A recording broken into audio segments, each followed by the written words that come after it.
Apoio Cultural. Chegou reserva da família Santa Clara. A diferença é clara.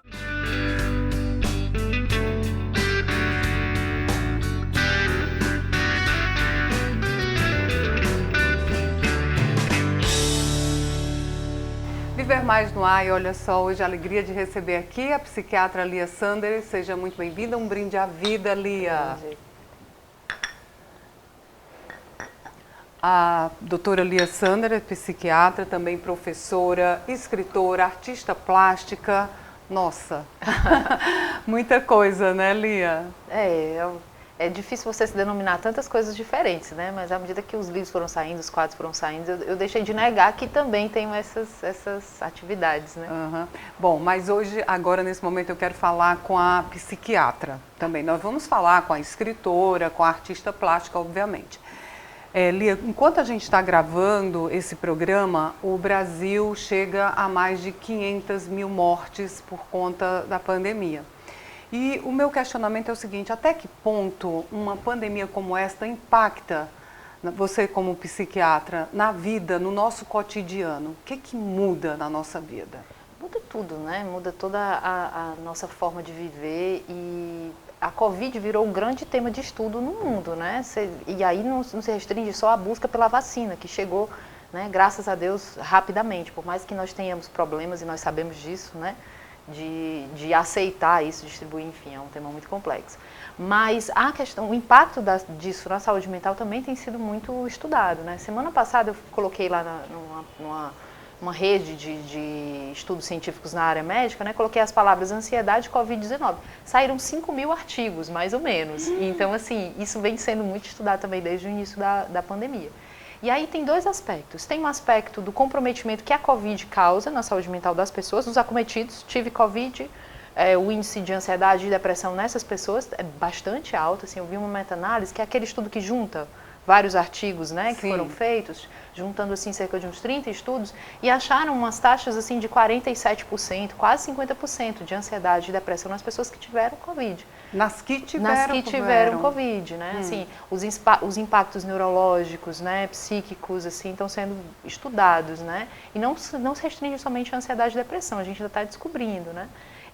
E aí tem um outro aspecto, que é quem não tem Covid mesmo, um aspecto geral, né? A gente que vive com máscara, a gente que vive isolado, né? Um aspecto importante da nossa saúde mental é a nossa rede social real, né? Encontrar as pessoas, né? E nós estamos privados disso, né? Fomos privados, agora a gente está tendo um certo relaxamento, né?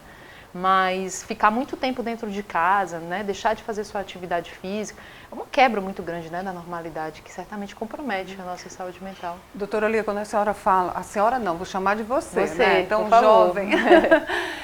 Doutora Lia, quando você pontua a questão da ansiedade para quem teve a Covid, porque a gente achava que essa questão da ansiedade era algo de quem estava cumprindo lockdown, aí quem teve a Covid e ficou bom, relaxou, eu já tive, estou tranquila. Sim. E não. E não, assim, eu até me surpreendi, porque não é assim a minha área, meu foco de pesquisa, né? Sim. Mas eu até me surpreendi com esses números, assim, também, né? O que acontece com os acometidos. Mas não que quem não tenha Covid não sofra também, né? Os profissionais de saúde foram muito impactados, assim, né? Eu estou de licença maternidade no momento, né? Estou voltando aos pouquinhos ao consultório, até porque eram pacientes que a gente já acompanhava e tal. E assim, nessa minha amostra muito reduzida, que faço muito pouco consultório, você vê, assim, aumentando os colegas chegando, né? Colegas médicos, profissionais da enfermeiro, gente da área de saúde, porque estiveram muito ali no front, né? Exatamente. Bom, você falou em consultório, né? A doutora Lia, além de professora, também atende aos seus pacientes. Qual é o momento, doutora Lia, assim, a psiquiatria, quando a gente fala, é psiquiatra, associa logo a uma pessoa desmiolada, e você está ficando louca, vai logo para o psiquiatra. Sim. O papel do psiquiatra é qual? Como é que a gente define? É exatamente para tratar essas pessoas que ficam perturbadas? Você sabe que tem uma grande resistência. Eu já recebi pacientes no escondido, consultório, tem medo de dizer que vai, né? Eu já atendi um paciente que ele foi antes a um exorcista, para você ter ideia de como a gente está na última linha, né? Sim. Assim, ninguém quer estar ali no consultório. E há uma grande confusão com o papel, por exemplo, do psicólogo, né? O psiquiatra é um médico, né, que se especializou nessa questão da saúde mental, assim, né? Então, quais são os tipos de doenças que a gente trata, assim? Pela prevalência, que é muito elevada, né, a gente trata mais depressão e ansiedade. Estou falando isso de consultório, né? Todas as idades, homens, Todas as mulheres. idades, isso. E tá cometendo... A depressão, ela é usualmente pegava, assim, a pessoa ali mais pelo meio da vida, assim, né? Na idade adulta. Depois dos 50, essa transição. São então ali entre os 30 e os 50 anos. Sério? E tal. Só que os estudos mais recentes estão mostrando o acometimento do adoecimento cada vez mais precoce. Então, assim, um fenômeno que não era muito comum, né, em adolescentes e tal, tudo isso está aumentando, as coisas estão se antecipando. E no Brasil isso é um problema muito grave, né, assim, a última estimativa da OMS mostrou que o Brasil é o país mais ansioso do mundo. Sério? A gente tem quase 23 ponto alguma coisa, quase 24% da população brasileira com transtorno de ansiedade. Que pode levar a uma depressão, porque às vezes a pessoa diz, ser ansioso é normal, faz parte da contemporaneidade. Não é. Pois é, isso que você falou tem muito a ver, porque os transtornos mentais, por exemplo, depressão, né, são descritos desde a antiguidade, assim, estão ali desde o começo da humanidade, né? A loucura, né, aqueles surtos, eles acompanham a gente desde com a nossa evolução. E havia descrição, por exemplo, de depressão antigamente como melancolia. Transtornos de ansiedade propriamente já são um fenômeno mais recente. Eles surgem realmente com a modernidade. Então tem muito a ver com a nossa forma de viver. E as pessoas encaram isso com normalidade. Então, o que sinaliza que uma pessoa ansiosa é o momento de não ver isso como uma normalidade? Quais os sinais, doutora Lia? Essa é uma pergunta crucial, né? Quando é que eu começo a falar num adoecimento?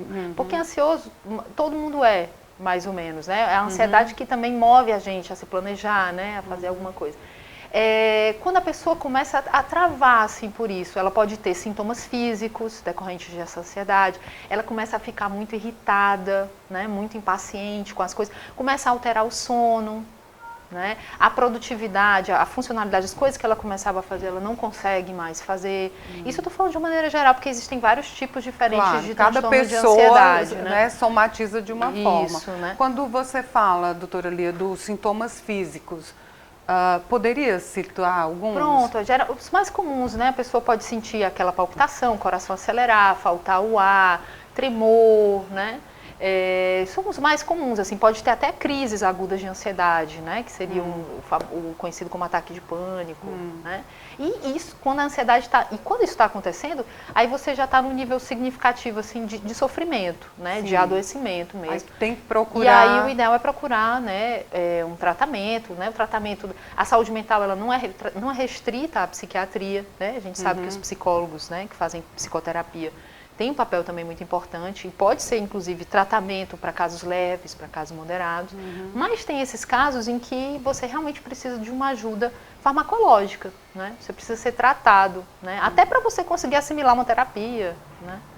Porque as pessoas têm a gente falando aqui do receio do psiquiatra, porque acha que vai no psiquiatra fazer uma consulta, vai botar você lá num divã e você vai falar, ou ainda tem gente que pensa, como você disse, seu paciente foi ao exorcista para chegar até você.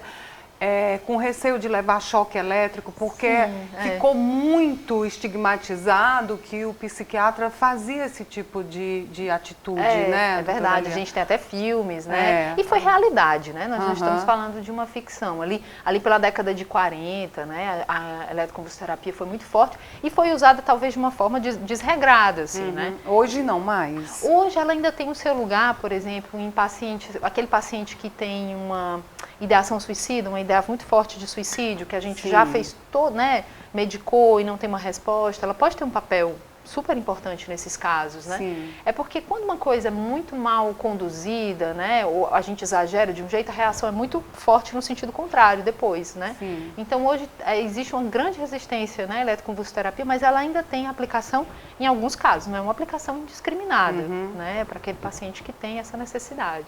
Vamos seguir aqui tomando nosso café, senão certo. esfria, né? É verdade. Viver Mais volta já.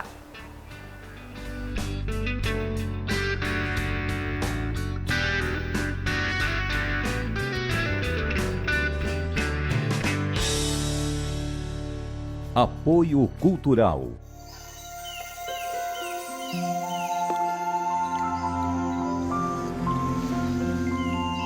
Existe um café especial que nasceu para fazer a diferença. É o que a gente tem de melhor, reservado para a sua família. Se você vivesse aqui, iria provar tudo isso. Mas como você não vive, pode provar aí mesmo na sua casa. Chegou Reserva da Família Santa Clara. A diferença é clara.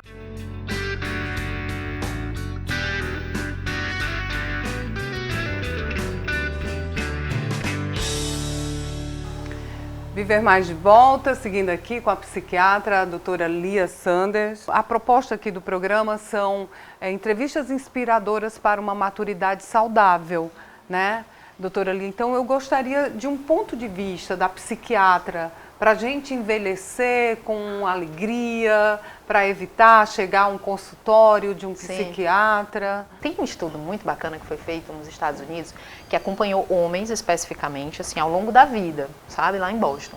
E o que eles viram foi que o determinante de saúde, tanto psíquica quanto física, na terceira idade, eram as relações sociais que eles estabeleciam ali por volta dos 30, dos 40 anos. Esse era o grande diferencial, né? Então, assim, esses afetos, essa construção social que a gente vai fazendo. É uma dica maravilhosa, né? Não, mas quando eu digo assim, para não buscar um psiquiatra, porque a gente não deve buscar esse apoio só quando está no fundo do poço. Sim. Todo momento é interessante essa conversa, até para essa afetividade. Totalmente. Né? E assim, a gente não dá conta, né? Esse nível de adoecimento que existe aí, não tem psiquiatra que dê conta, assim, né? Então, assim, hoje a gente sabe que, por exemplo, o esporte é super importante. Quando a pessoa faz atividade física regular, atividade aeróbica, né? Sei lá, 20 minutinhos, 3 vezes por semana, aquela atividade que puxa mais um pouco do corpo, tem um efeito semelhante ao de muitos antidepressivos que nós utilizamos. Então, olha seria isso. um antidepressivo natural, né? Claro que mudar hábito é uma coisa muito difícil. Então, assim... Tem muita gente que resiste. Ai, já cheguei até aqui, pra quê? E caminhar e aprender a pedalar. Isso. Então, para a gente ter essa longevidade de forma tranquila e saudável, afetividade, criar laços, esporte. Alimentação, outra coisa muito importante, né? Hoje a gente sabe que, assim, a flora intestinal determina muito da nossa saúde mental, assim, é um campo de pesquisa muito grande na psiquiatria. Sério? Então já tem muita pesquisa com probiótico, né? Para melhorar a saúde mental, em alguns casos de depressão. Dieta mediterrânea, com bons resultados no tratamento da depressão. Então, se você tiver uma alimentação balanceada, uma alimentação saudável, o que nós não queremos e não fazemos, né, na prática. A gente não tem, como os orientais, a questão da disciplina, né, doutora Lia? Falta muito disciplina. A gente faz uma vez, aí não faz mais. Isso. Né? E existe uma barreira, né? Até aquilo virar um hábito, você tem que se forçar, né, a fazer isso. Então, assim, é uma luta. Se você for ficar só na medicação e não fizer uma mudança na sua vida, né? Porque eu acredito que a ansiedade e a depressão, elas têm um componente genético, né? A psiquiatria mostrou muito essa tendência assim, no comportamento. Outras doenças também, transtorno bipolar, esquizofrenia, né? Tem um componente genético importante, faz parte da educação, da equação, né? Do adoecimento mental. Mas não é só isso, né? Existem todos os fatores sociais, o que acontece nas nossas vidas, nos nossos hábitos, né? Bom, eu quero frisar também que a doutora Lia fez doutorado em psicologia na Alemanha, né? Doutora Lia, então, há uma mudança, assim, a gente vê o ser humano como o ser humano, independente do lugar que ele nasceu, mas você que vivenciou a rotina lá na Alemanha, os impactos, essa questão da ansiedade, da depressão, tem semelhança ou não? Tem semelhança. A minha pesquisa, eu fiz doutorado num instituto muito legal que se chama Berlin School of Mind and Brain, que era um local onde você tinha gente da área de saúde, da filosofia, de várias, né, áreas estudando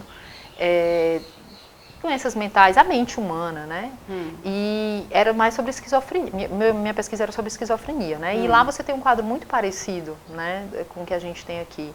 Na Alemanha? Na Alemanha, sim. Agora, claro que, por exemplo, quando a pessoa entra num caso de uma doença mais grave, que ela pode ter delírios, né, alucinações, os elementos são muito do cotidiano, né, da pessoa, né, e aí tem uma certa influência regional, mas o fenômeno é muito parecido, né, nós somos muito parecidos na doença. Na doença. Independente do lugar que você nasceu, de ser um país rico ou pobre. Sim, acontece também, né, e tem um efeito lá, particularmente na depressão, sazonal, né? Essa questão do sol, da ausência do sol, do inverno. Então, esse fenômeno da depressão sazonal é algo que a gente vê com mais clareza lá. Porque aqui nós somos, né, solares, né? Então, a gente tem o sol aí nos acompanhando. O que não quer dizer que nos deixe imune da depressão e ansiedade, né? Os índices de depressão no Brasil também são altíssimos. A questão da dependência do remédio. Muita gente diz assim, não vou para o psiquiatra não, prefiro ir para um exorcista, fazer uma terapia, porque vai me passar remédio e eu vou ficar dependente. Sim. Não tem, doutora Lia, muito essa questão? Tem. E é uma possibilidade, né, dependendo de medicações. Assim, a psiquiatria ela tem uma coisa que ela cai na boca do povo, assim, né? Então a pessoa muitos fala, mitos, né? Então assim, eu sou um pouco bipolar, você é esquizofrênico, né? Um monte de música já com Rivotril, né? Que é uma medicação que a gente usa. Então aí vira folclore, né? Existe um cuidado na prescrição dessas medicações e existe, por exemplo... Para evitar essa dependência. Sim. A gente não tem só... O Rivotril, ele é um ansiolítico, né? Ele é usado para combater a ansiedade, mas a gente, quando vai começar, por exemplo, tratamento para ansiedade, a gente até faz o Rivotril por um tempo, enquanto as outras medicações que a gente usa, né, que tem um efeito mais duradouro, agem, com a ideia de tirar o Rivotril depois, de fazer um desmame. Então, essa é uma medicação, particularmente pegando, né, esse caso, que a gente não mantém ad eterno, né? Então, quando você faz o tratamento com a medicação de uma forma acompanhada, né, então aí esse risco da dependência pode ficar inexistente. Você pode ficar assim, tranquilo, porque a gente vai conseguir tirar e você não vai sofrer nesse desmame, né? Agora, quando a gente começa a se automedicar, né? Aí já é um problema, porque a gente está mexendo na máquina, né? É por isso que não dá muito certo a gente usar substâncias, né, psicoativas, álcool, enfim. Há um risco, né? Sempre. Bom, essa é a psiquiatra Lia Sanders, que a gente está aqui tentando entender um pouco mais da psiquiatria, desse momento que a gente está vivendo. Mas no próximo bloco a gente vai dar uma relaxada e falar da artista plástica e da escritora. Combinado? Combinado. Viver Mais volta já.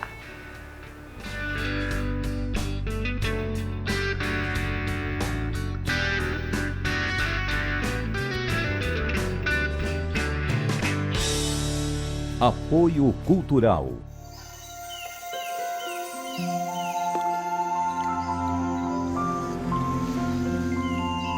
Existe um café especial que nasceu para fazer a diferença. É o que a gente tem de melhor, reservado para a sua família. Se você vivesse aqui, iria provar tudo isso. Mas como você não vive, pode provar aí mesmo na sua casa. Chegou reserva da família Santa Clara. A diferença é clara.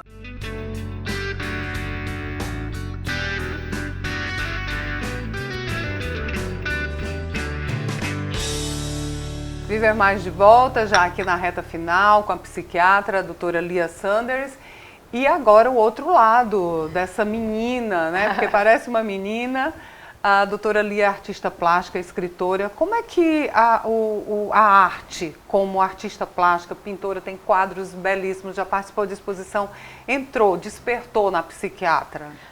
Vem antes da psiquiatra, Lia? Vem muito antes. Acho que psiquiatra foi a última coisa que eu me tornei na vida, assim. Eu era, assim, eu acho que todo mundo, né, toda criança desenha, pinta. Algumas pessoas continuam fazendo isso, outras param, né? E no meu caso, acho que o que eu fiz foi não parar de fazer isso. Então, vem desde pequena. O contato com a arte, assim, com telas, essas coisas, foi depois de um curso que eu fiz no Dragão do Mar. Acho que eu tinha 17, 18 anos, uma grande amiga minha me chamou para fazer, a Adriana. E aí eu aprendi a fazer tela, a misturar as tintas, e aí eu comecei a utilizar dessa forma, mas o desenho já existia. E exposições, você chegou já a participar, né? Sim. Quando eu estava fazendo meu doutorado na Alemanha, eu tive a oportunidade de fazer um curso lá de 1 ano, né, para dar aprendi muitas técnicas assim nessa parte e participar de algumas exposições lá, fiz algumas exposições individuais. E quando voltei para o Brasil, você me apresentou ao Vando Figueiredo. Querido Vando, Beijo pra você, quero você aqui no Viver Mais, viu, vai Wanda? render muito um programa com ele. E aí ele me abriu as portas aqui para essa comunidade artística cearense, que é muito bacana. Então, aí eu comecei a aprender muito com os colegas artistas que me acolheram, apesar de eu ser uma estranha, a doutora, né? A estranha no ninho. E aí eu participei de muitas exposições. Então é uma coisa que, uma oportunidade que surgiu de eu continuar explorando esse meu lado. Eu me diria que eu sou uma expressionista, eu estou dentro do expressionismo. É porque é difícil para a gente se definir, né? Ainda mais o artista que gosta de se experimentar outras porque linhas. os seus quadros, a sua pintura causam um impacto. Eles né? não são muito... São difíceis até de vender por isso, porque a pessoa quer uma coisa mais neutra, né? Que não impacte muito, né? Aquele ambiente. Então, às vezes eles são um pouco difíceis. Mas aí na sua pintura você coloca ao lado dos seus pacientes, da psiquiatria, de onde vem a inspiração para criar esse impacto Não, eu acho que vem do ser humano, né? Assim, eu comecei fazendo mais pintura figurativa, então eu retratava mais as pessoas. Agora eu já tô saindo um pouco desse desenho mais figurativo, eu já tenho me arriscado com abstrações. Por último, eu estava fazendo umas jabuticabas brasileiras, não sei se você chegou a ver, que estavam me interessando muito, sabe? Porque esse tema do Brasil me interessa, né? E aí a gente vai mudando, tem fases, né? As fases. Mas dá para conciliar tudo, a psiquiatria, a mulher professora, psiquiatra, escritora, mãe de 2 fofos, né? Sim. O Ivo e a Ada. É. Como foi ser mãe, Lia? Transformador, assim, eu precisava passar por essa experiência. Não acredito que toda mulher precise, mas eu particularmente acho que precisava. Tanto pela maternidade como pelo parto, que foi a experiência mais incrível e avassaladora assim, da minha vida, assim, os 2, né? Me transformar, assim, ser mãe muda a gente, né? De uma forma assim, irreversível. Acho que e tem um impacto no que eu produzo artisticamente. A Mulher das Cavernas foi depois da maternidade, né? Estou fazendo livro infantil, que é uma coisa que eu nunca pensei que ia fazer. Por quê? A gente agora vai falar com a escritora, falando nisso. Pronto. Tá aqui, esse aqui foi após a maternidade. Ele foi escrito depois, quando eu estava grávida assim, da minha filha agora, a Ada. Escrevi ano passado. E a capa é dela, é um quadro da doutora Lia, né? Isso. Foi um quadro que surgiu antes do livro. Você vê como as coisas vão se encaixando. Se encaixando. Né? Certo. E tem aqui o infantil, esse aqui foi o primeiro. Nossa, são 4 livros já? São 4 livros já. Olha, O Bicho Singular, que é o mais recente, um livro infantil. Que eu só escrevi, eu acho que porque eu fui mãe. Né? A gente que escreve é muito influenciado pelo que a gente lê. E nos últimos 2 anos eu leio o livro infantil todo dia, toda noite, né? Então aí eu comecei a pensar em histórias com bichos, que é uma coisa que jamais aconteceria de outra forma. Se não fosse mãe, né? Isso. Então, o lado escritora da Lia, vamos lá, são 4 livros. O infantil, o consciente freudiano, que dentro da sua área, né? Isso foi o resultado eu fiz uma especialização em psicoterapia psicanalítica. E aí eu tinha que fazer uma monografia e esse foi o tema e uma editora me chamou para fazer o livro. Esse foi o primeiro? Todo mundo tem o direito, Isso. né? Há um Segredo, que foi publicado pela Substância, que é uma editora independente aqui de Fortaleza, muito bacana, e eu tô de volta a ela, com o Bicho Singular. Lia, e essa inspiração para tudo? Quem te inspirou? Quem me inspirou? O primeiro livro foi muito inspirado na minha avó. Dona Lirinha. Dona Lirinha, que você conheceu, que era cabeleireira, você estava me dizendo que cortava os seus cabelos, né? E nela e na Zenóbia, que era uma grande amiga dela, que faleceu recentemente. Sim. E então, assim, é um livro muito feminino, muito inspirado nas histórias que eu ouvia delas. Então, elas moravam lá em Senador Coupe, elas contaram muitas coisas, e eu queria muito colocar isso no livro, mas é ficção. Quem está aí no retratado assim não são elas, mas tem muito esse elemento. Embora a história se passe em Fortaleza, tem muito desse universo feminino assim, cearenses. Mas quando eu falo também na inspiração, não só dos livros, Lia, mas para o despertar da sua profissão, você tem uma mãe fantástica, que é a Terezinha. Que também trouxe muito elemento para esse livro. Né? Como foi que a Lia se descobriu essa mulher tão inteligente, voltada para ser professora, para repassar esse conhecimento? Eu acho que a minha mãe é uma forte inspiração mesmo. Ela é uma pessoa assim, extremamente inteligente, né? E que lia bastante. Ela tem um interesse muito, muito grande pela psicologia. Minha mãe não teve a oportunidade de fazer uma faculdade. Né? Ela trabalhava na Caixa Econômica e aí ela tinha que dar conta financeiramente, né? Junto com meu pai, da vida, dos filhos, dos pais, né? Mas ela seria uma excelente psicóloga, eu digo que ela é uma psicóloga nata, então ela tem uma grande influência no caminho que eu trilhei, sem dúvida. Tá. Bom, a gente já está terminando aqui, Lia, eu sempre pergunto, você é muito jovem, mas evidentemente não quer morrer jovem, e se não vai morrer jovem, vai envelhecer. Qual é o seu olhar para o envelhecimento? Eu falo aqui das dores e as delícias da passagem do tempo. Eu acho que o que eu vejo a minha mãe fazendo, vi minha avó fazendo, e que tem funcionado muito bem para elas, é fazer as pazes com isso, né? Eu acho que quando você fica brigando com o tempo, escondendo a sua idade, querendo ser mais jovem do que você é, vai ficando mais complicado. Então, assim, tem funcionado até agora. Eu me sinto hoje na minha melhor versão. Eu não sou nostálgica, eu não queria voltar. E eu espero que daqui no futuro eu continue com essa mesma perspectiva. Eu acho que é pra gente ser cada vez menos besta, né? Eu vi uma menos besta. Eu tô falando isso porque eu vi uma camiseta lá na Beira-Mar que eu achei ótima. 4 passos para a felicidade. Deixe de ser besta. Achei maravilhoso. Tô doida para comprar essa camiseta, porque não tinha o meu tamanho. Muito bom. Bom, Lia, você está nas redes sociais, como é que acha? Os livros a gente já sabe, no Amazon. Isso. A Lia é professora da Unicristo, da UFC. Isso. E onde é que ele acha nas redes sociais? No Instagram é Lia Sanders, underline arte, mas lá tem todas as informações. Né? A gente vai deixar tudo tudo anotado. Tem um site também, liasanders.com.br. Nós também, é muito fácil você ter contato com o Viver Mais, você já sabe, a gente tem um canal no YouTube, Viver Mais com Ian Gomes. Terminou aqui meu bate-papo com a doutora Lia, psiquiatra, você vai lá, compartilha, assiste de novo, aprende para deixar de ser besta, né, Lia? Estamos tentando.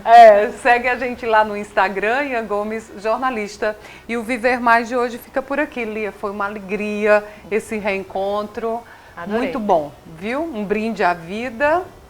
E o Viver Mais de hoje fica por aqui. Até o nosso próximo encontro. Combinado?